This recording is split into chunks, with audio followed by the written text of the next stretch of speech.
আমি দুপুরবেলা সোফায় বসে ফ্যানের হাওয়া খাচ্ছি, আর একটা বই অনেকক্ষণ ধরে পড়ার চেষ্টা করছি। পড়ার আর জো আছে? কপালের কাছে জমে থাকা ঘামটা পুছে নিলাম। সত্যি বলতে কলকাতায় এইবার এতটা গরম যে আর পারা যাচ্ছে না। ফ্যানের হাওয়া যেন গায়েই লাগতে চায় না। বাইরে রোদে বেরোলে যেন মনে হচ্ছে জ্বলন্ত তন্দুরের মধ্যে কেউ ঢুকিয়ে দিচ্ছে। ব্যোমকেশ পাশের ঘরেই ছিল। আমাদের এইরকম অলসভাবে বসে থাকতে দেখে বলল, বাবা, তোমারও দেখছি একই অবস্থা গো। গরমটা আর টিকতে দেবে না মনে হচ্ছে। আর হাতেও তেমন একটা কেস নেই, তাই বসে বসে বুদ্ধিটাতেও কেমন জং ধরে যাচ্ছে। আমি একটু উত্তেজিত হয়ে বললাম, এই ধারে গরম সহ্য করার থেকে চলো না কোথাও একটু দিয়ে বেরিয়ে আসি। এইখানে কলকাতায় গরমে পচার থেকে বাইরে কোথাও সমুদ্রের হাওয়ায় কিছুদিন ঘুরে আসলে মন্দ হয় না, কি বলো? আমরা কথা বলছিলাম, হঠাৎ করেই পেছনে বসার ঘরের টেলিফোনটা বেজে উঠল। ব্যোমকেশ কাছেই ছিল। ওটা ধরে বলল, হ্যালো, কে বলছেন? শুভেন্দু ঘোষ? ও আচ্ছা আচ্ছা আচ্ছা, বল কেমন আছিস? খবর টবর কে? কোথায় আছিস এখন? আচ্ছা আচ্ছা, বুঝলাম। তারপর? হুম হুম তো কিসের জন্য কলটা করেছিস বলে ফেল। না, হাতে তেমন কাজ নেই, আসতেও কোনো অসুবিধা নেই, তবে থাকা খাওয়া তাহলে তো কিছু অসুবিধেই নেই। আমরা কিন্তু দুজন যাব। দুই বলতেই আমার মনটা কেমন যেন নেচে উঠল। তার মানে নতুন কোনো কেস আর নতুন জায়গা ঘুরে দেখার সুযোগ। হ্যাঁ, তোর বাবাকে শক্ত হয়ে থাকতে বলিস, আমি আসছি, দেখি কি করতে পারি। রাখছি। তবে তবে হ্যাঁ, পরশু দিন রোববার রাতের ট্রেনেই বেরিয়ে যাব ভাবছি। হ্যাঁ, ওকে ওকে, ঠিক আছে, রাখলাম। ফোনের রিসিভারটা নামিয়ে রেখে ব্যোমকেশ বলল, চলো ভাইয়া, 2 দিনে তৈরি হয়ে নাও। Let's go to Puri Bhubaneswar. আমার এক বন্ধুর আমন্ত্রণ, নতুন কেসও বলতে পারো। আমি তো রোববারের পুরী এক্সপ্রেসের টিকিটটা পাই কিনা ফোন করে দেখে নিই। আমি তখনই জিজ্ঞেস করলাম, এই শুভেন্দু ঘোষকে? মানে তোমার কেমন বন্ধুইনি? কই আগে তো নাম শুনিনি। ব্যোমকেশ খালি হেসে বলল, আমার কলেজের বন্ধু বলতে পারো। তখন তো অতটা মনোমালিন্য ছিল না, জাস্ট একসঙ্গে পড়তাম, তার সুবাদে চেনা জানা। তবে এখনও শুনলাম পুরীর সি বিচের কাছে একটা নতুন হোটেল খুলেছে। তো হঠাৎ করেই শুনলাম ওর দাদার নাকি কিছুতে মৃত্যু ঘটেছে। বাবার টাকা আছে হাতে, অনেক বলতে পারো, নাহলে কি আর হঠাৎ পুরীর মতো জায়গায় ছেলেকে অত বড় হোটেল বানিয়ে দেওয়ার ক্ষমতা হয়? সে যাই হোক, ওর বাবা সন্দেহ করছেন যে তার ছেলের মৃত্যু খুন হলেও তার পেছনে নাকি জুড়ে আছে বড় কোনো রহস্য। তাই আমার ডাক। পুলিশ নাকি সাধারণ মার্ডার বলে ছেড়ে দিয়েছে। তা সে যাই হোক, সবটাই আমরা ওখানে গেলে জানতে পারবো। ব্যোমকেশ বলল, কাল পরশুর মধ্যেই বেরিয়ে পড়বো। রবিবারই রাতে ছাড়ে মনে হয় পুরী এক্সপ্রেস। ট্রেনের টিকিট নিয়ে চাপ নিয়ে, ওটা এখন যখন তখন অ্যাভেলেবেল। একটু ফোন করে জেনে নিই। ব্যোমকেশ একটুক্ষণ পর ফোন সেরে এসেই জানালো, ব্যাগপত্র সব গুছিয়ে নাও, রবিবার রাতেই রওনা হব আমরা। 25শে মে রবিবার 23 নম্বর প্ল্যাটফর্ম থেকে পুরী এক্সপ্রেস তার নির্ধারিত সময়ে রাত 9টায় ছেড়ে দিল। আমাদের জন্য একটা কেবিন বুক করেছিল ব্যোমকেশ। এই কেবিনে শুধু আমরা দুইজনই, অন্য কোনো যাত্রী নেই, তাই আরাম করে ঘুমানো যাবে। রাতে খাবারে ছিল বাড়ি থেকে আনা রুটি, কষা মাংস আর মিষ্টি।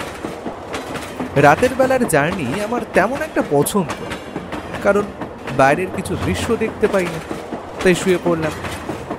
ট্রেনের দুলুনিতে সকলেই আস্তে আস্তে ঘুমিয়ে পড়ল। ঘুম যখন ভাঙল, ট্রেন তখন ভদ্রকে।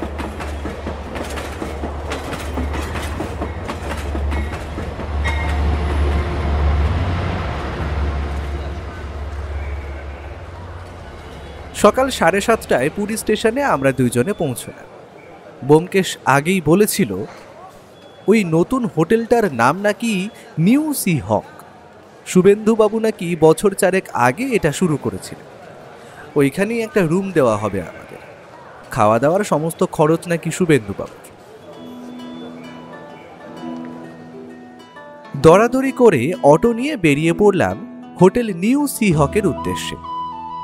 স্টেশন রোড ছেড়ে বাদিকে এগিয়ে মেরিন ড্রাইভ রাস্তায় পড়তেই চোখে পড়ল সামনে বিশাল নীল জলরাশি। এই সমুদ্র জিনিসটাই বিশাল আর কেমন যেন অদ্ভুত। এই আগেও আমি প্রায় 3 বার পুরী এসেছি, তবে প্রতিবারই যেন ওই আঁচড়ে পড়া সমুদ্রের ঢেউগুলো আমায় যেন কাছে ডাকে। হয়তো মানুষের মন আর সমুদ্রের মধ্যে অদ্ভুত একটা ছন্দ আছে, তাই হয়তো আমরা বারবার ছুটে আসি এই সমুদ্রের পাড়ে। সমুদ্রের ঢেউ আছড়ে পড়ছে বালুরাশিতে। ডান দিকে একে একে পেরিয়ে এলাম Puri Hotel, Victoria Club House, Swapanpuri, Pulinpuri, Sonali, Seagull ইত্যাদি। আরো খানিক এগিয়ে বঙ্গলক্ষ্মীর পাশেই নিউসি হক। সামনেই চোখে পড়ছে বালির বিচটা, আর তারপরেই সুবিশাল সমুদ্রটা। অটো দিয়ে নামতেই আমাদের অভ্যর্থনা জানালেন মিস্টার শুভেন্দু ঘোষ। নামতেই বড় 4 তলা হোটেলটা চোখে পড়ল। সামনেটা একটা গাড়ি রাখার জায়গা, সামনের দিকে একটু সাজানো বাগান, আর তার উপরেই উঠে গেছে সারি সারি ব্যালকনি রুমগুলো। এই ব্যালকনিতে দাঁড়ালে যে সমুদ্রের গর্জন আর পুরো সামনের সি বিচটা দেখতে পাবো, তাতে কোনো সন্দেহ নেই। শুভেন্দুবাবু আমাদের দেখে এগিয়ে এসে ব্যোমকেশকে আগে জড়িয়ে ধরল। বুঝতে পারলাম পুরনো বন্ধুর সাথে হঠাৎ দেখা হলে যা হয়। তিনি হেসে বললেন, আয় আয় ব্যোমকেশ, রাস্তায় কোনো অসুবিধা হয়নি তো? চল, এতটা পথ যখন জার্নি করে এসেছিস, তোদের রুমটা দেখিয়ে দিই, কেমন? আমি ওনাকে নমস্কার জানিয়ে পেছন পেছন এগিয়ে গেলাম আমাদের রুমের উদ্দেশ্যে। শুভেন্দুবাবু দেখলাম বেশ ভালো সামনের দিকে ব্যালকনির ভিউ রুমই দিয়েছে। ব্যালকনি দিয়েই ভালো মতন সমুদ্রটা চোখে পড়ে, দেখেও চোখ জুড়িয়ে যায়। ব্যোমকেশ শোনায় বলল, অসংখ্য ধন্যবাদ শুভেন্দু, তুই যে এতটা গুছিয়ে সবকিছু রেখে দিয়েছিস তার জন্য আমি কৃতজ্ঞ। আর এখন কিন্তু একটু পেটে ছুঁচো ডন দিচ্ছে, বুঝলি? শুভেন্দুবাবু দেখলাম একটু হেসে বলল, তার বলতে মুখ দেখেই বোঝা যাচ্ছে। ফ্রেশ হয়ে নিচের রেস্টুরেন্টে আয়, সব ব্যবস্থা করাই আছে। আমি এখন নিচের দিকটা দেখি কোনো নতুন ট্যুরিস্ট এলো কিনা। তিনি একগাল হাসি দিয়ে বেরিয়ে গেলেন বাইরে। ব্যোমকেশ বলল, চলো ফ্রেশ হয়ে নি, সমুদ্র দর্শন পরে হবে। আশা করি খাওয়া দাওয়া শেষ করি আমাদের শুভেন্দুর বাড়ির উদ্দেশ্যে যেতে হবে। ওর বাবা অপেক্ষা করে বসে থাকবেন হয়তো। তা বেশ ফ্রেশ হয়ে আমরা নিচের রেস্টুরেন্টে গিয়ে সকালের ব্রেকফাস্টে লুচি আর আলুর একটা তরকারি নিলাম। ব্রেড বাটার ছিল বটে, কিন্তু কাল রাতের পর একটা ভারী খাওয়ার পেটে পড়ার দরকার ছিল। খাওয়া শেষ করে ঘরে বসে আছি, প্রায় 12টা বাজতে চলল। আমি তো ব্যালকনিতে আসছি আর যাচ্ছি, কারণ সামনের সমুদ্র যেন বারবার আমায় ডাকছে। প্রতিবার কত সুন্দর ঢেউগুলো আছড়ে পড়ছে বালির ওপর, সাথে কতটা করে ফেনা ছড়িয়ে পড়ছে। হোটেলের বেডে শুয়েও সহজেই কানে আসছে সমুদ্রের গর্জন। ঠিক এমন সময় বাইরে ডোরবেল বেজে উঠল। ব্যোমকেশ বলল, দরজা খোলাই আছে, চলে আয়। শুভেন্দুবাবু ভিতরে এসে বললেন, চল ব্যোমকেশ, এখান দিয়ে গাড়িতে আমার বাড়ি মাত্র 10 মিনিটের পথ। বাবা হয়তো বসেই আছেন অপেক্ষা করে, সবটা খুলে বলতে চান তোকে। আর আজকের দুপুরের খাওয়া দাওয়াটাও তোরা আমার বাড়িতেই করবি, গেস্ট হিসাবে। এটা বাবার নির্দেশ। দাদার ঘটনাটার পর তিনি একদম ভেঙে পড়েছেন, না হলে উনি যে কতটা রসিক মানুষ দেখলেই বুঝতে পারতিস। ব্যোমকেশ বলল, হ্যাঁ, বেরিয়ে পড়াই ভালো। আর আমি এখানে বসে থাকতে আসিনি, চলো, ওনার সাহায্য করতে পারলে আমারও ভালো লাগবে। হোটেলের বাইরেই একটা কালো গাড়ি দাঁড়িয়েছিল। ওটাই যে শুভেন্দুবাবুর গাড়ি এটা জানতাম না। এই পুরী শহরটাকে দেখলেই আমার কেমন ছোটবেলায় পড়া ফেলুদার হত্যাপুরী গল্পটা মাথায় ভেসে আসে। আচ্ছা, সত্যিই কি ওই রকম কোনো বাড়ি আছে এই বিচের কাছাকাছি? মাত্র 7-8 মিনিটের মাথায় স্বর্গদ্বার রোড পেরিয়ে আমরা পৌঁছে গেলাম বাড়িটার সামনে। আসলে রাস্তার একদম ধারে বালির দিক বরাবর ঘিরে বড় ধরনের একটা দোতলা বাড়ি। বাড়ির সামনে যা বড় সাজানো বাগান রয়েছে তাতেই চোখ জুড়িয়ে যায়। পাথর বেছানো পথ দিয়ে আমাদের গাড়ি এগিয়ে গেল গেটের কাছে। বাড়িটা সাদা রঙের হলেও এখন দুপুরের আলোতে সেটা যেন আলাদা একটা উজ্জ্বলভাবে নিজেকে ফুটিয়ে তুলছে। তার কারণ হয়তো পাথরের কাজ। আর বাড়িটার ছাদের ওপর থেকে যে সমুদ্রের পারফেক্ট ভিউ পাওয়া যাবে সেটা বলে দিতে হয় না। গেটের কাছে আর একটা সাদা গাড়ি দাঁড়িয়েছিল, বুঝলাম এটাও ওনাদেরই গাড়ি। চাকর এসে দরজা খুলে দিতেই আমরা প্রবেশ করলাম। সুন্দরবাবু দেখলাম অপেক্ষা না করেই বললেন, ব্যোমকেশ, উপরের ঘরে চল, বাবা উপরেই থাকে, আর ওই ঘটনার পর থেকে উনি আর বাড়ি থেকে বেশি বেরোচ্ছেন না, অনেকটাই ভেঙে পড়েছেন। আমরা প্রবেশ করলাম দারুণ সাজানো একটা বৈঠকখানায়। দামি দামি হাতে আঁকা অয়েল পেন্টিংগুলো ঘরের শোভা যেন আরও অনেক গুণ বাড়িয়ে দিয়েছে। ছোট বড় মূর্তিও চোখে পড়ল। বুঝলাম ঘরটা বেশ ভালোভাবেই পরিপাটি করে সাজানো হয়েছিল। শুভেন্দুবাবু আমাদের সোফায় বসিয়ে দিয়ে বললেন, তোমরা অপেক্ষা করো এখানে, আমি বাবাকে উপরে খবর দিই একবার। আর তোমাদের খাওয়ার ব্যবস্থাও তো করতে হবে, নিচে রামুকেও বলে আসি। তিনি পাশের একটা বড় ঘরে ঢুকে গেলেন। আমি হঠাৎ বলে উঠলাম, এই বাড়িটার ছাদ দিয়ে সমুদ্রের রোজ সানরাইজ আর সানসেটটা দেখা যাবে। উফ, আমার যদি সত্যি এরকম একটা বাড়ি থাকতো। আচ্ছা, ভদ্রলোক কি করেন বলো তো, এত টাকা? ব্যোমকেশ চোখের ইশারায় ওকে একটু চুপ করতে বলে দিল। আমি বরাবরই ওই রকমই ওর মুখে কথা আটকে থাকে না। সে যাই হোক, মিনিট 3 পর ঘরে প্রবেশ করলেন শুভেন্দু ঘোষের বাবা। বয়স দেখে তো মনে হয় 55-র বেশি হবে না। শরীরে কোনো মেদ নেই, সোজা লম্বা চেহারা, প্রায় ব্যোমকেশের মতন লম্বা। নাকের নিচে একটা কাঁচা পাকা গোঁফ, চোখে একটা সোনালি ফ্রেমের মোটা চশমা। ওনার পেছন পেছন প্রবেশ করলেন শুভেন্দু ঘোষ নিজেও। আমরা উঠে আসছি দেখে উনি দাঁড়িয়ে নমস্কার জানালেন। উনিও সবাইকে নমস্কার জানিয়ে বললেন, তোমাদের এখানে হঠাৎ ডেকে বিরক্ত করলাম, তার জন্য এক্সট্রিমলি সরি ফর দ্যাট। কিন্তু আমি ব্যোমকেশের কথা এর আগেও বহুবার শুনেছি, তাই ছেলেকে যোগাযোগ করার কথা বলি। আমার মনে হয় ব্যোমকেশ, তুমি যখন একজন ডিটেকটিভ, মাথা খাটানোর মতো কেস পেলে নিশ্চয়ই খুশি হবে। আর এই কেসটা এত সহজ নয়, কারণ এটার সাথে যে একটা বড় কিছু চক্রান্ত আর চোরা পাচারি দল জুড়ে আছে, এটা আমার মনে হয়। আর যদি তাদের ধরিয়ে দিতে পারো, তোমার নাম শতগুণে বৃদ্ধি পাবে।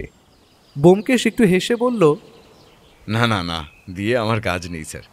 তবে যদি আপনার বা কেসটার কোনো সমাধান করতে পারি, এটা আমার জন্য সৌভাগ্যের ব্যাপার। উনি এবার আবার হাত জোর করে বলতে যাচ্ছিলেন, নমস্কার, আমার নাম। কথাটা বলার আগেই ব্যোমকেশ বলে উঠল, আপনার পরিচয় দেওয়ার কোনো দরকার নেই, আমি দেখেই চিনতে পেরেছি আপনাকে। আপনি সেই লোক মিস্টার অনিকেত রঞ্জন ঘোষ, তাই তো? আর আপনি রাজস্থানের মরুভূমির মধ্যে পুরনো একটা গ্রামের খোঁজ করেছিলেন, তাই তো? ভদ্রলোক দেখলাম বেশ অবাক হয়ে তাকিয়েছিলেন। তারপর বললেন, তুমি কি করে বুঝলে? ব্যোমকেশ হেসে বলল, বাইরের গেটে কালো পাথরে বড় বড় করে আপনার নাম খোদাই দেখলাম। তখনই মনে হচ্ছিল নামটা খুব চেনা চেনা, কিন্তু কিছুতেই মনে করতে পারছিলাম না। তারপর নিচের ঘরের সিঁড়ির কাছে একটা গ্রুপ ফটো দেখে ক্লিয়ার হলাম। ছবিটা রাজস্থানের তোলা, আপনি এবং আপনার পুরো টিম সেইখানেই ছিলেন। পেপারেও দেখেছি একবার, তাই মাথায় এসে গেল। আপনার মতো এত বড় ইতিহাসবিদ এবং প্রত্নতাত্ত্বিক মানুষের সঙ্গে এইরকমভাবে দেখা হয়ে যাবে ভাবতে পারিনি। হ্যাঁ, এবার আপনি খুলে বলুন তো আপনার কি সমস্যা আর আপনার ছেলের কি হয়েছিল, সবটা বলুন। ওনার ছেলের কথা শোনা মাত্র মুখে দেখলাম একটা দুঃখের ছায়া খেলে গেল। তিনি এবার একটু থেমে মাথা নিচু করে বলা শুরু করলেন, সবটা কেমনভাবে শুরু করব ঠিক বুঝতে পারছি না। তবে আমি যে সরকারের হয়ে পুরাতত্ত্ব বিভাগে কাজ করেছি তুমি জানো, সেই দিয়েই এত বছরে বেশ কিছু অভিযান করেছিলাম। টাকাও করেছি কিছু কম নয়। তবে আমার এখন বয়স হয়েছে, অবসর নিয়েছি অনেক দিন। আমার প্রথম ছেলে আনন্দ ছিল একদম আলাদা। শুভেন্দু কলকাতায় পড়াশুনো করলেও আনন্দ পুরীতে এই বাড়িতেই আমার সাথে থাকতো। ছোটবেলা থেকেই খুব ইচ্ছা ছিল সে পুলিশ হবে। ওকে কতবার বলেছিলাম টাকা নিয়ে ব্যবসা কর, শুনল না। আদর্শ বলেও একটা জিনিস আছে ব্যোমকেশ, আনন্দের মধ্যে ওটা ছিল অনেক বেশি। প্রায় 4 বছর ধরে চেষ্টা করে কনস্টেবলের পদে যোগ দেয় এইখানেই। আমার এত সম্পত্তি আর আমার ছেলে মাত্র একজন পুলিশ কনস্টেবল, নিজের একটু খারাপ লাগতো, কিন্তু যখন মন বলতো সে নিজের পায়ে দাঁড়িয়ে যা করেছে নিজে করেছে, তা ভেবে গর্ব হতো। ওনার চোখ দিয়ে একটু জল গড়িয়ে পড়ল, গলার স্বর কমে আসছে। ব্যোমকেশ ওনাকে সান্ত্বনা দিয়ে বলল, আপনি আপনি নিজেকে শান্ত করুন, সবটা খুলে বলুন। আপনার ছেলের খুনিকে খুঁজে বার করে শাস্তি দেওয়া আমার কর্তব্য। না ব্যোমকেশ, শুধু আমার ছেলেই না, সে অনেক বড় একটা ব্যাপার। একটা কিছু চক্রান্ত চলছে সেইখানে। আসলে কয়েকদিন আগে আমার ছেলের পোস্টিং হয় ভুবনেশ্বর, আর সেইখানেই সূর্য মন্দিরের কথা তো তোমরা শুনেইছ। সেইখানেই রাতে নাইট শিফটে ওর ডিউটি পড়তো, আমায় বলেও ছিল। কিন্তু ওই পুলিশের চাকরি করতে গিয়েই দুষ্কৃতীরা রাতের অন্ধকারে শেষ করে দিল ওকে। ব্যোমকেশ একটু চিন্তিত গলায় বলল, আচ্ছা, সেটা তো বুঝতে পারলাম, তবে খুনের মোটিভটা কি? ব্যোমকেশ, তুমি জানো ভুবনেশ্বরের সূর্য মন্দির যেমন তেমন মন্দির নয়। এখানে মন্দিরের গায়ে ছড়িয়ে আছে কত আশ্চর্য ভাস্কর্য।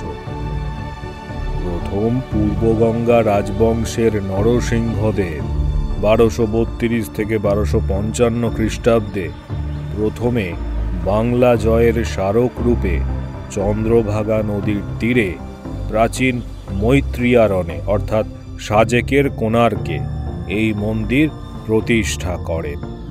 প্রাচীন শিল্পের নিদর্শনের কোণার্ক মন্দিরের অপূর্ব স্থাপত্যশৈলী, বিস্ময়কর ভাস্কর্যকৃতি ও অন্যান্য শিল্প সম্ভার, আর রয়েছে বহু পুরনো আর্টিফ্যাক্টস। মন্দিরের ভাস্কর্য অনুপম, বেদি থেকে শুরু করে চূড়া পর্যন্ত প্রতি ইঞ্চি জায়গায় পাথরের ভাস্কর্য ও কারুকার্য রয়েছে। দেবতা, অপ্সরা, কিন্নর, যক্ষ, গন্ধর্ব, নাগ, মানুষ, বালিকাবধূ বিয়ের শোভাযাত্রা, সমকামিতা, রাজার যুদ্ধ প্রস্তুতি, মৃদঙ্গ করতাম বীণা, মোহিনী, মিঠুন মূর্তি, 6 হাতের শিব, রাজ দরবারের নানান দৃশ্য, পৌরাণিক বিভিন্ন ঘটনার প্রতিরূপ, নৃত্যরত নরনারী, প্রেমিক যুগল, ফাঁদ দিয়ে হাতি ধরা, শিকারের দৃশ্য, এই সব ফুটিয়ে তোলা হয়েছে পাথরের বুকে। মূর্তিগুলোর মানবিক আবেদন, নিখুঁত গড়ন, লীলায়ত ভঙ্গি শিল্পকলার চরম উৎকর্ষের নিদর্শন।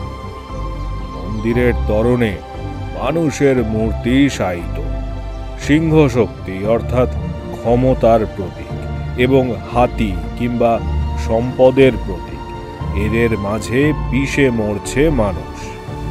এই রকম বহু মূর্তি আর পাথরের কাজের নকশায় ঠাসা এই মন্দির।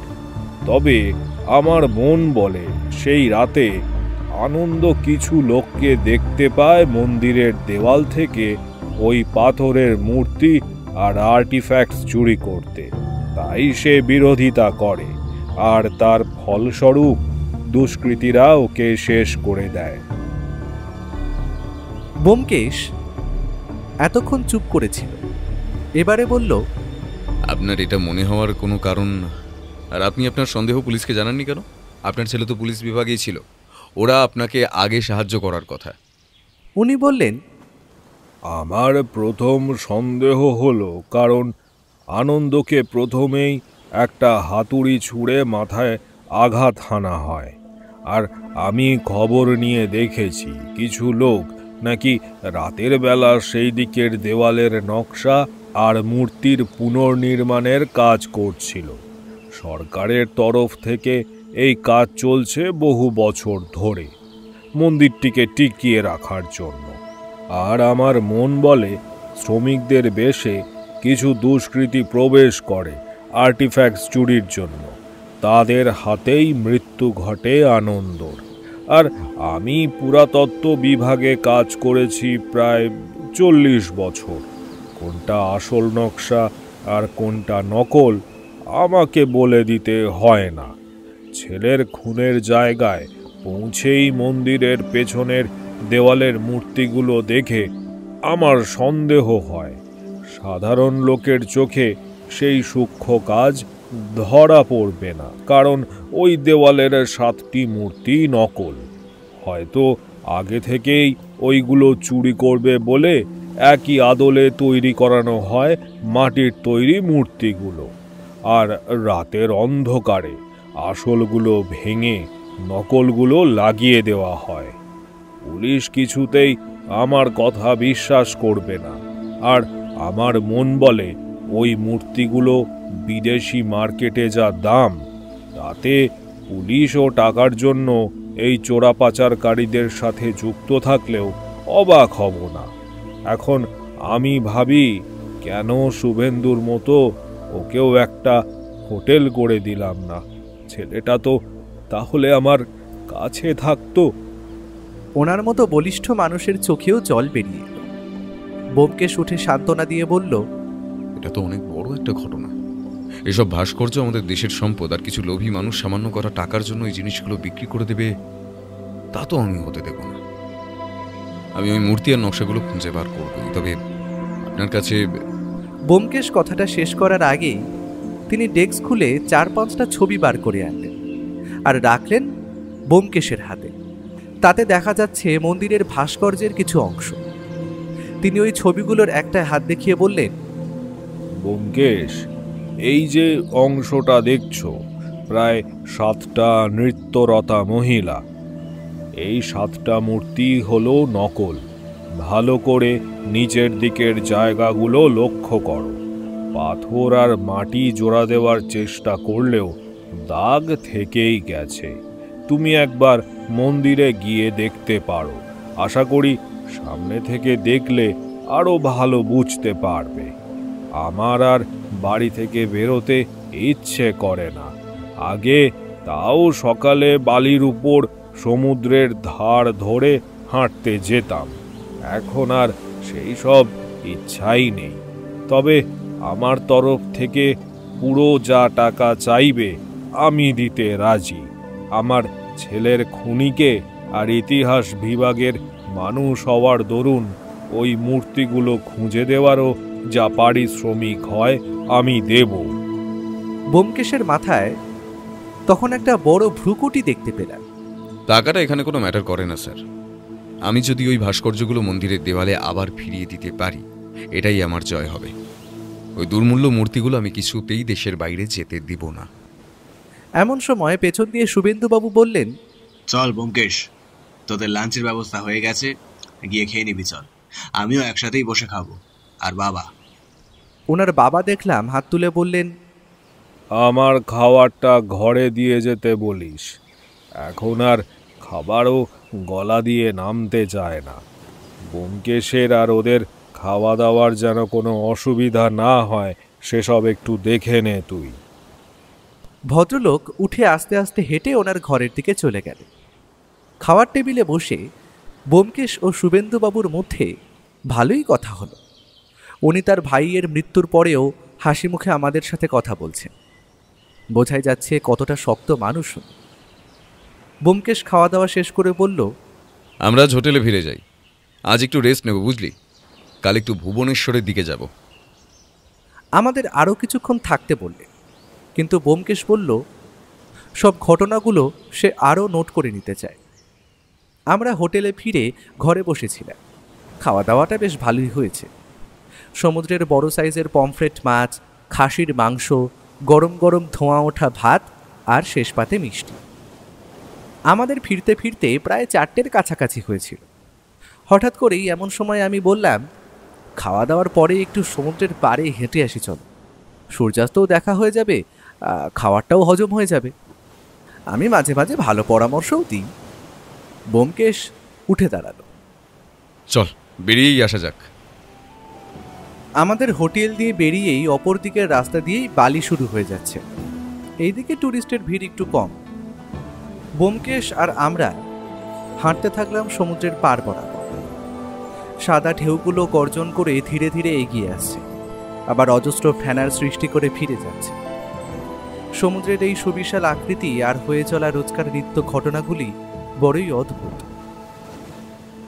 ব্যোমকেশ একটা জায়গায় একটু ভিড় মোটামুটি অল্প দেখে বসলো সেইখানে। বালির ওপর একটা ভ্যান নিয়ে চা বিক্রি করছে একটা লোক, সামনে কয়েকটা চেয়ার পাতা। ব্যোমকেশ 2 কাপ চা বলে সেইগুলোর একটা জায়গা দখল করে বসল।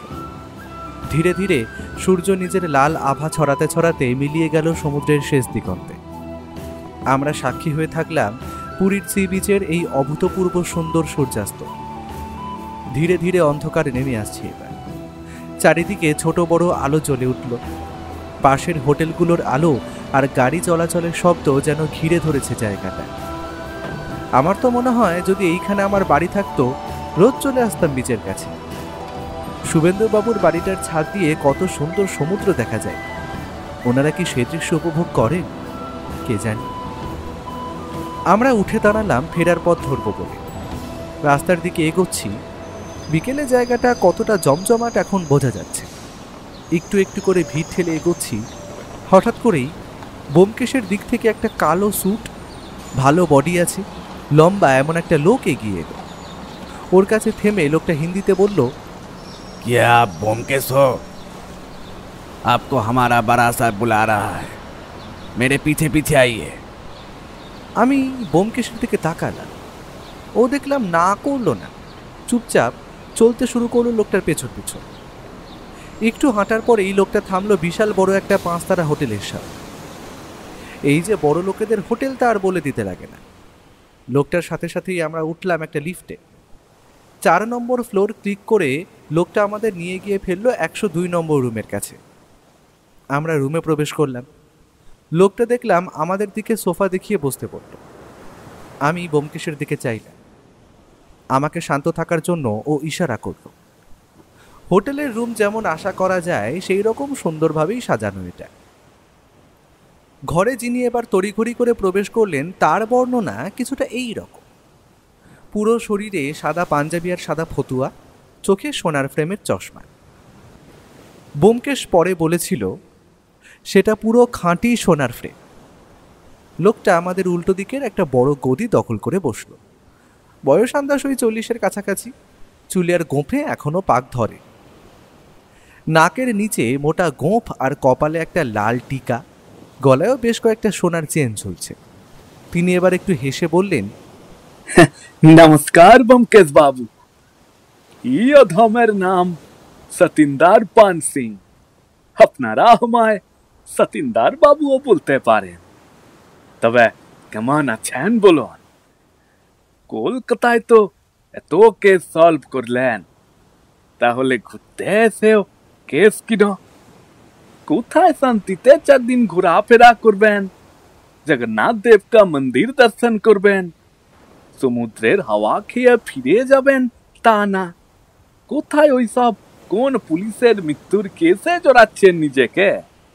ব্যোমকেশও এবার নিজের রাজকীয় ভঙ্গিমায় পকেট থেকে বার করে আনলো একটা সিগারেট। তারপর সেটা ধরিয়ে একটা টান দিয়ে বলল, বাহ সতীন্দ্রজি, আমার ভালো খোঁজ খবর রেখেছেন দেখছি। আর তার উপর কি তদন্ত করতে এসেছি সেটাও বলে দিলেন। আপনি তো আসল গোয়েন্দা। আর কাজের কথা বলতে জানেন তো, ঢেকি স্বর্গে গেলেও ধান মানে। হ্যাঁ ব্যোমকেশ বাবু, আপনি তদন্ত অবধি থেমে থাকলে তো ঠিক ছিল, কিন্তু ওই হিস্ট্রির লোকটা অনিকেত ঘোষের সাথে মিলেই তো গন্ডগোল করে দিলেন বলেন তো। ব্যোমকেশ পাল্টা জবাব দিল, কেন, আপনি কি ওই লোককে চেনেন নাকি? আমায় তো উনি কোনো কেস দেননি, শুধু ওনার ছেলের মৃত্যুটা কেমনভাবে ঘটেছে সেটা খালি জানতে পারলেই আমার কাজ শেষ। আমায় কি এতটা বোকা পেয়েছেন ব্যোমকেশ বাবু? অনিকেত বাবু আপনাদের কিছু মূর্তির কথা বলেননি? আমি তো ভাবলাম মূর্তি খোঁজার ভার উনি আপনার ওপর দিয়েছেন। ব্যোমকেশ সিগারেটে একটা টান দিয়ে বলল, মূর্তির কথা আপনি কিভাবে জানলেন সিংজি? সিং লোকটা হো হো করে হেসে বলল, আরে ব্যোমকেশ বাবু, আমি ব্যবসায়ী মানুষ আছি, বুঝলেন? এই পুরীতে আমার অনেক কোটা বিজনেস আছে।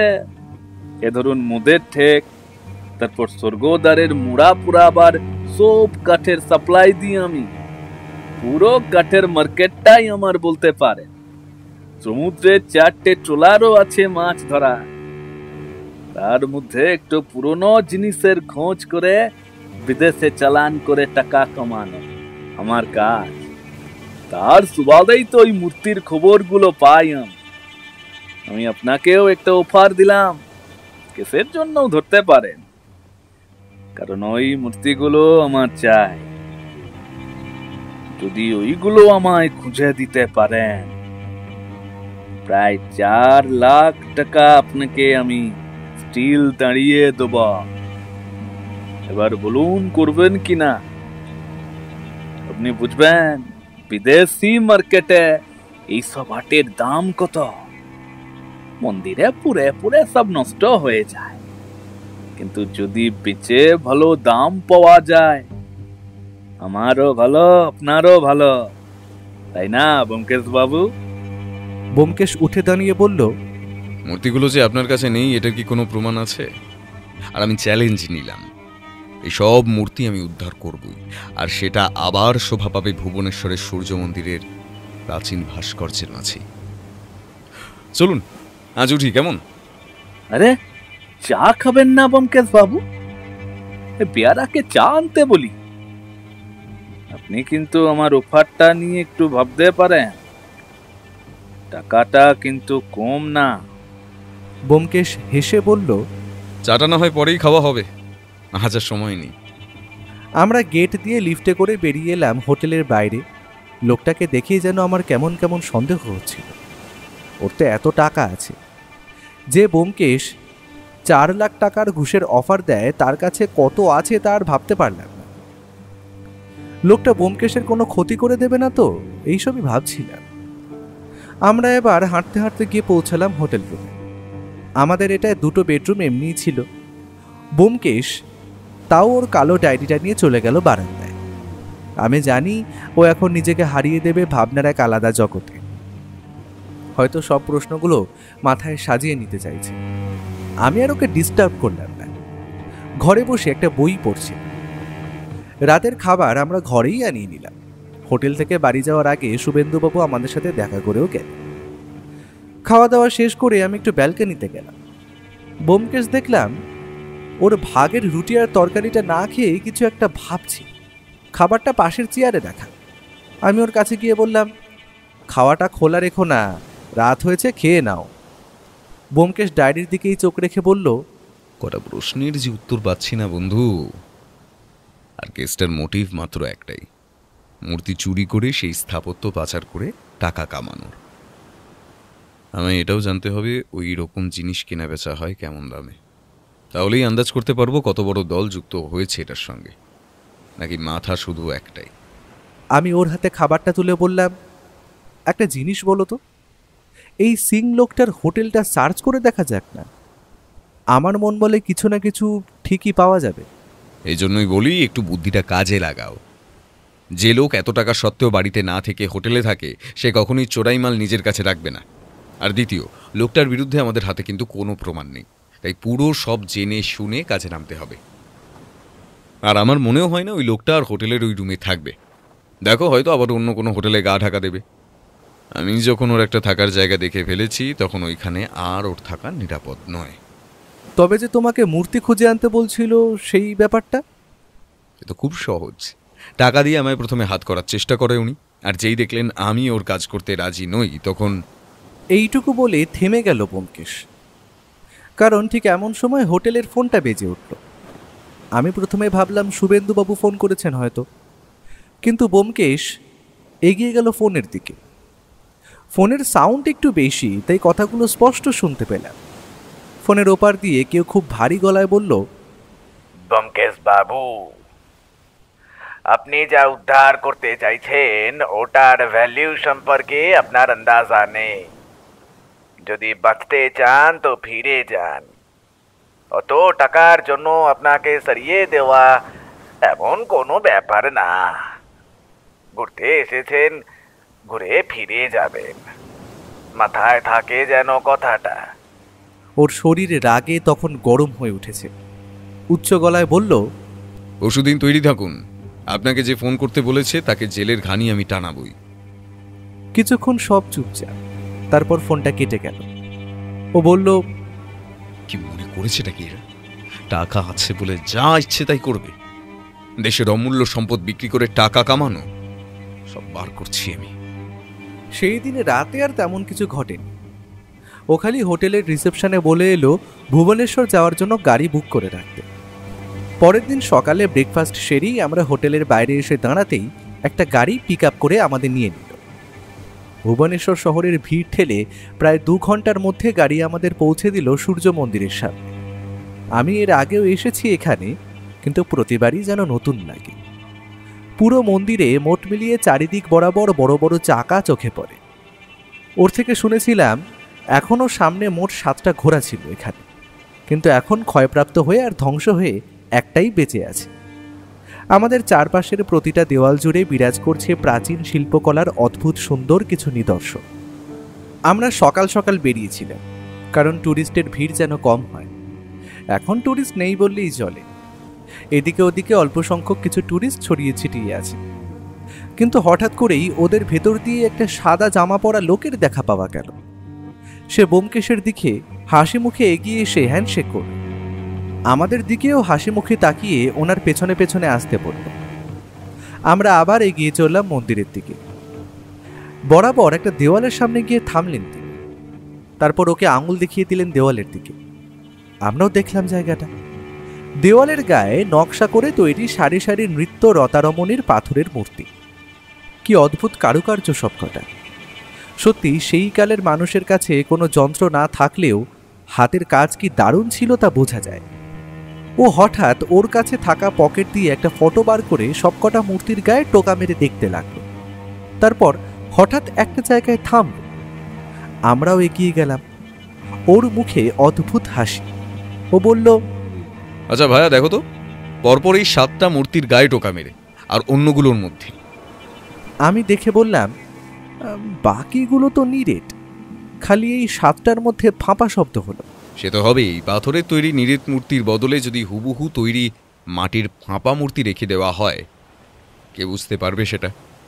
সাদা জামা পরা লোকটা এবার নিচের দিকে অঙ্গুলি নির্দেশ করে যেরকম ভাবে এসেছিল, কোনো কথা না বলে হঠাৎ পেছন দিকে মিলিয়ে গেল।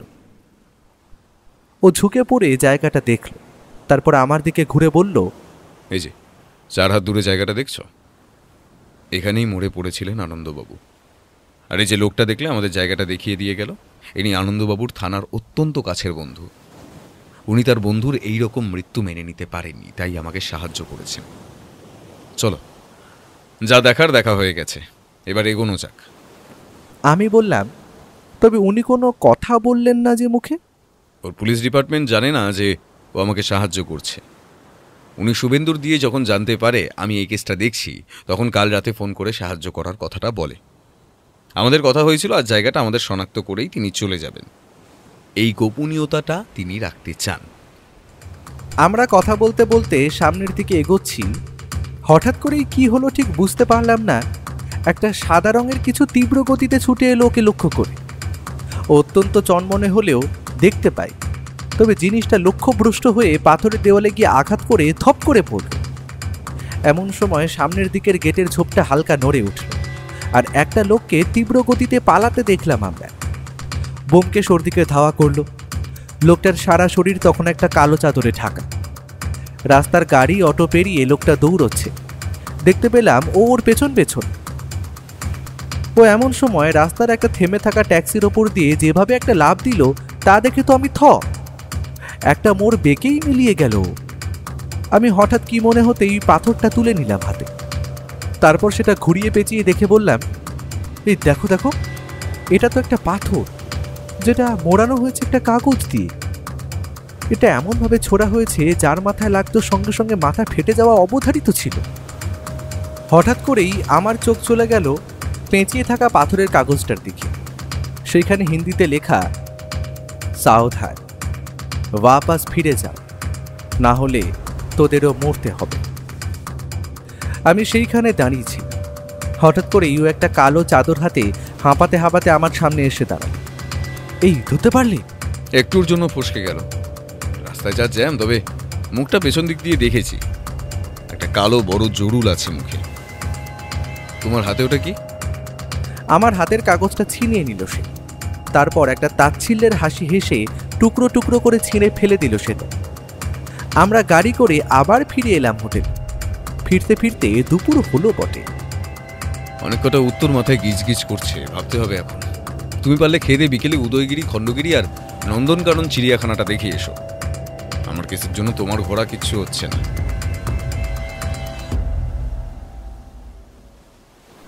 আমি তাই করলাম।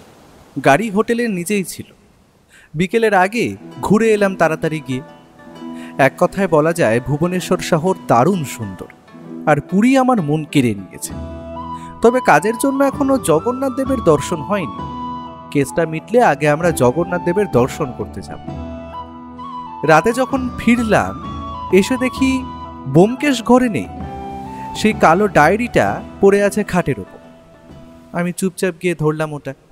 বড় বড় করে কটা প্রশ্ন লেখা সেইখানে, কয়েকটায় আবার নীল রঙের কালি দিয়ে দাগ মারাও আছে। ও যে কোথায় গেল কে জানে। রিসেপশনে শুধু চাবি দিয়ে বলে গেছে কোথাও বেরোতে না। আমি খাতার প্রশ্নগুলোতে তখন মনোনিবেশ করলাম। 1. যদি মূর্তি চুরির সাথে খুনের সম্বন্ধ কোথায়? 2. মূর্তিগুলোর সবটার দাম প্রায় কত হতে পারে, আর মূর্তির সাথে অন্য কোনো ভাস্কর্য লুকিয়ে নেই তো? 3. সিং যে লোকটা ঠিক কেমন? ব্যবসাগুলো কি লিগাল? 4. মূর্তিগুলো কি বিক্রি হয়ে গেছে? না হলে হুমকি আর বারবার তদন্ত ছেড়ে যেতে বলার জন্য জোর দিচ্ছে কেন? 5. পুলিশ কেন খুনের তদন্তটা হালকাভাবে নিল? সত্যি তদন্ত হচ্ছে নাকি টাকার ব্যাপার? 6. মূর্তি আর চোরাই মাল কোথায় থাকতে পারে? 7. সমুদ্রে ট্রলার আছে, মানে সহজেই বিদেশে পাচার করে দেওয়া যায়, অথবা উট। প্রশ্নগুলো দেখে আমার অন্তত মাথায় কিছু ঢুকলো না। আর শেষে উট কেন লেখা? কাঠ দিয়ে কি হবে কে জানে। ও ফিরল বেশ রাত করে। ফিরে আসতেই আমি ওকে জিজ্ঞেস করলাম, কেসটা কত দূর?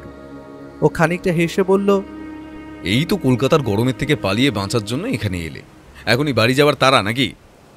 সেটার জন্য নয়, আমাদের এখনো জগন্নাথ দেবের মন্দির দর্শনে যাওয়া হয়নি।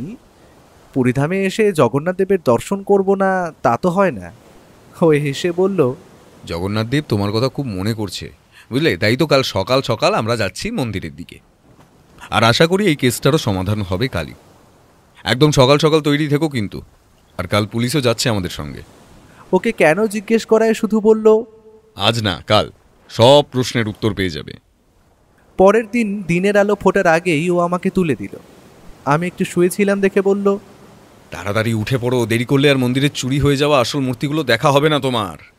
কথাটা শোনা মাত্র আমার চোখের ঘুম উড়ে গেল। আমরা তৈরি হয়ে নিতেই হোটেলের নিচে 3-4টে গাড়ির শব্দ শুনতে পেলাম। নিচে গিয়ে দেখি এত খাঁকি পোশাক পরা পুলিশ। ওদের মধ্যে আগের দিনে মন্দিরে দেখা হওয়া লোকটাও ছিল। সে ওকে এসে বলল, ওয়েল ডান মিস্টার বক্সি, আপনার সন্দেহটাই ঠিক।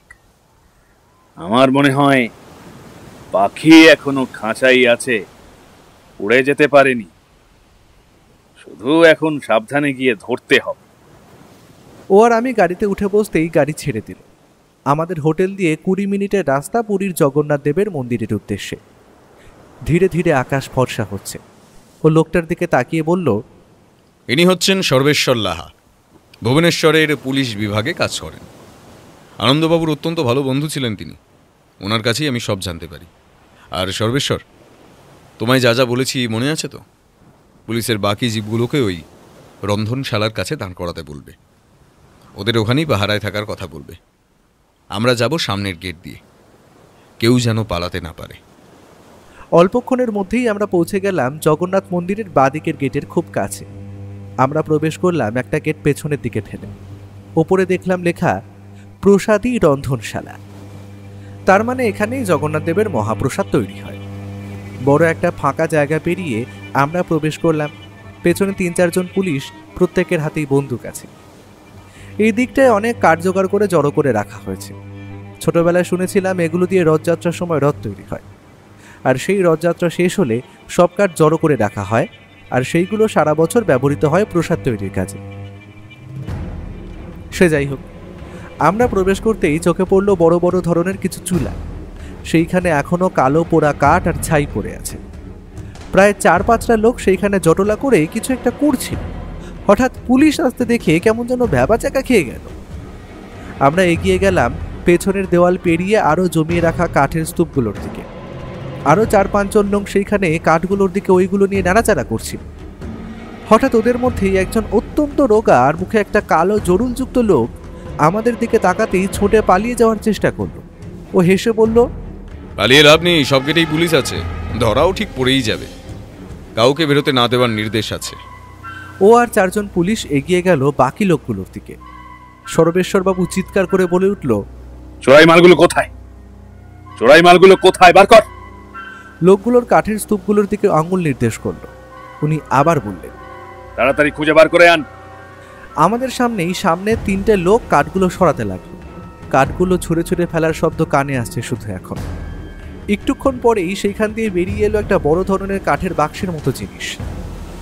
সেটার ডালা খোলার সাথে সাথেই বেরিয়ে পড়ল অভূতপূর্ব সুন্দর পাথরের কাজ করা ভুবনেশ্বর সূর্য মন্দিরের নৃত্যরতা শিল্প নিদর্শন মূর্তিগুলো। প্রতিটার হাতের কাজ যেন এখন চোখের সামনে স্পষ্ট। ও এগিয়ে গিয়ে বলল, বাক্সটার নিচে দেখুন সর্বেশ্বরবাবু, এখন আরও কিছু হাতে করা নকশা আছে। এগুলোও হয়তো হাতছাড়া হয়ে চলে যেত দেশের বাইরে। নিন, আপনার আসামি আর আপনার ভুবনেশ্বরের সম্পদ। আমার কাজ এখানেই শেষ। আমি ব্যোমকেশের দিকে তাকিয়ে বললাম, আর খুনিদের কি হবে? ও হেসে বলল, ওই জরুলওয়ালা লোকটা যে ছিল তা আমি ভালো মতোই চিনি। ওকে জেরা করলেই বেরিয়ে যাবে। সর্বেশ্বরবাবু, আপনি এদের আর আর্টিফ্যাক্টগুলো সরিয়ে নেওয়ার ব্যবস্থা করুন। ট্যুরিস্টের ভিড় এবার বাড়বে। আমরা ততক্ষণ জগন্নাথ দেবের দর্শন করে আসি। ফেরার সময় আমরা একাই ফিরে যেতে পারবো, তাতে আপনার চিন্তা করতে হবে না। আমরা সেইখান দিয়ে বেরিয়ে এসে দাঁড়ালাম জগন্নাথ দেবের দর্শন করতে। কি আর বলি, আজও সেই দর্শন আমার মনে গেঁথে থাকবে। দর্শন শেষ করে আমরা গাড়ি ধরে নিলাম। ও ড্রাইভারকে যে ঠিকানাটা বলল সেটা শুভেন্দুবাবুর বাড়ি। আমরা বাড়ির দোতলায় প্রবেশ করতেই অনিকেতবাবু এগিয়ে এসে আমাদের অভ্যর্থনা করলেন। এসো ব্যোমকেশ, আমার বিশ্বাস ছিল তুমিই পারবে। সর্বেশ্বর আমাকে সবটা খুলে বলেছে। আজ আমার ছেলে আনন্দের আত্মা শান্তি পেল। চলো, ছাদে বসবে চলো, আমি ওখানেই চেয়ার দিতে বলছি। আজ তেমন একটা রোদ নেই। ওনার দোতলার ছাদের উপর দিয়ে সমুদ্রটা কি সুন্দরভাবে দেখা যাচ্ছে। ঢেউয়ের গর্জন শোনা যাচ্ছে পেছনের দিক থেকে। প্রবল জলরাশি বালির ওপর আছড়ে পড়ার শব্দ। শুভেন্দুবাবু ও সর্বেশ্বরবাবুকে সাথে করে নিয়ে এলেন। বসা হলো ছাদে। সর্বেশ্বরবাবু জানালেন, সিংজি লোকটাকে আর পাওয়া যাচ্ছে না। পুরীর কোনো হোটেলেও নেই। ও আজ এই শহরে, কাল অন্য শহরে। কিন্তু ওর বিজনেসগুলো বন্ধ করা যাবে না। ওর এই আর্টিফ্যাক্ট চুরি করে, নকল নকশা তৈরি করে আবার আটকে দিয়ে বিদেশে পাচার অনেক দিন ধরেই চলছিল। সূত্র মারফত খবর পাচ্ছি যে এই 7টা মূর্তির জন্য উনি নাকি 3 কোটি টাকা দাম রেখেছিলেন। হয়তো 2-4 দিনের মধ্যেই সেটা বিদেশে পাচার হয়ে যেত। তার আগে আমরা ধরতে পেরে গেছি। উনি 3 জন পুলিশের জেরায় স্বীকার করেছে তারাই এই সবের পেছনে আছে। শুভেন্দুবাবু ওকে প্রশ্ন করল, তুই বুঝলি কিভাবে যে মূর্তিগুলো ওখানেই আছে আর ওই জগন্নাথ দেবের মন্দিরের কাছে ওগুলো লুকানো আছে? ও একটা সিগারেট ধরিয়ে বলা শুরু করলো, আসলে যখন সিংজি আমায় বলেছিলেন যে ওর ট্রলার আছে, তার মানে বাইরের মূর্তি পাচার করে দেওয়া সহজ ব্যাপার। কিন্তু 2 বার হুমকি আর আমার উপর অ্যাটাক করার দরুন বুঝতে পারি মূর্তি এখনো ওদের কাছেই আছে, আর সেটা কোথাও যায়নি। হয়তো তিনি ভালো খদ্দের পাননি বা আরও চড়া দামের জন্য অপেক্ষা করছিলেন। আর যেই আমি জানলাম ওনার কাঠের ব্যবসা আছে, স্বর্গদ্বারে শ্মশানেও কাঠের ডিলার ওরই ডিলার, তখন খোঁজ নেওয়া শুরু করলাম।